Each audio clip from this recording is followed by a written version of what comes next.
Hello. Controversial plans to dump low-level nuclear waste at a site near Peterbrough have been given the go-ahead, despite a big campaign of protest by local people. The plan was signed off by the Community Secretary, Eric Pickles, and it puts him at loggerheads with the local MP, fellow Conservative Louise Bagshawe. And it's being seen by some as a test of the coalition and their commitment to localism, to allowing local communities to make their own decisions. It may just look like a hole in the ground, but this has now become a battleground on government policy. Landfill company Augean wants to dump low-level nuclear waste here.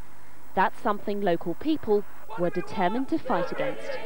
They protested at every level, holding a referendum and presenting their case at a public inquiry. Today, the result of the public inquiry, and the government has decided to allow the plans to go ahead, a decision that's left local campaigners enraged. We have no value. We have absolutely no value other than people who happen to live towards a hole in the ground that will be filled. Absolutely shocked and appalled, and I suspect, like hundreds and thousands of other people in the area, it just seems to make an absolute mockery of the localism bill which the government is currently trying to press through Parliament. They've been supported in their campaign by local MP Louise Bagshawe. She too has been outraged by today's decision. The company behind the plans, Augean, have always maintained there's no public health risk. That's obviously something the government has bought into. Now, Augean were unavailable to comment this morning, but they have said they will issue a statement later this afternoon. For campaigners, the only option would now be to go to the High Court to challenge the government's decision, something they say may be too expensive for a local community to afford. Fatima Manji, BBC Look East, Kings Cliffe. Well, late this afternoon I spoke to Louise Bagshawe, the local MP, and started by asking for her reaction to the news. I'm incredibly disappointed, and I think it flies in the face of everything the government's been saying about localism. I'm complaining in the strongest terms to the Secretary of State. What you had was the last Labour government changing the rules, essentially, so that nuclear waste could be dumped far away from where it's generated, and my constituents are suffering. But it's all right for you to blame the previous Labour government. Actually, your party, when they came to power, this will mean that people in each neighbourhood will be able to specify what kind of development they want in their area. We believe in localism. Exactly right, which is why I'm determined to stand up to the government on this and have been pushing it with campaigners since before I was elected.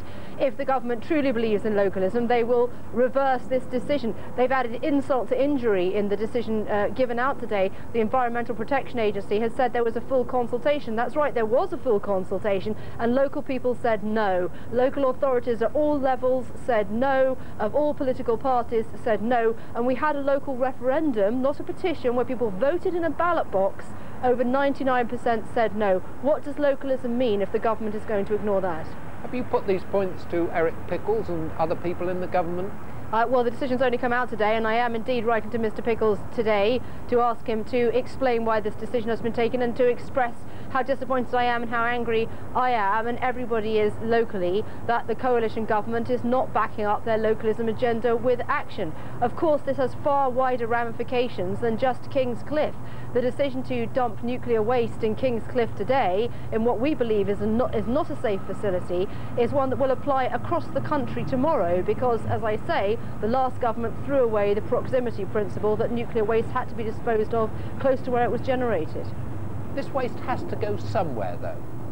It does have to go somewhere, and the safe place for it to go is near where it's generated, where there's already nuclear activity in the area. If you look at other nuclear dumps around the country, they're very safe. There's concrete bunkers, there's all kinds of precautions. We're essentially talking about a large hole in the ground in Kings Cliffe without even a roof to stop the radioactive leachate going into the clay. We're told that there's a specially protective kind of clay. Well, it exists right across the country. There's no reason that it should be in Kings Cliffe. It's just I feel that the government wants extra sites to dump nuclear waste, and therefore they are determined to press ahead no matter what the arguments and no matter what the local opposition. Why do you think that this announcement has come today? Because President Obama's in town. I'm sure your viewers know it's an excellent day to very bad news, only it's not really working, judging by the way my phone has been going off all day and the amount of press and news coverage I will be doing on it today. So if the government thought they could get away with burying this story under the President's fantastic oratory, they were sorely mistaken. Louise Bagshawe, thank you very much. Thank you.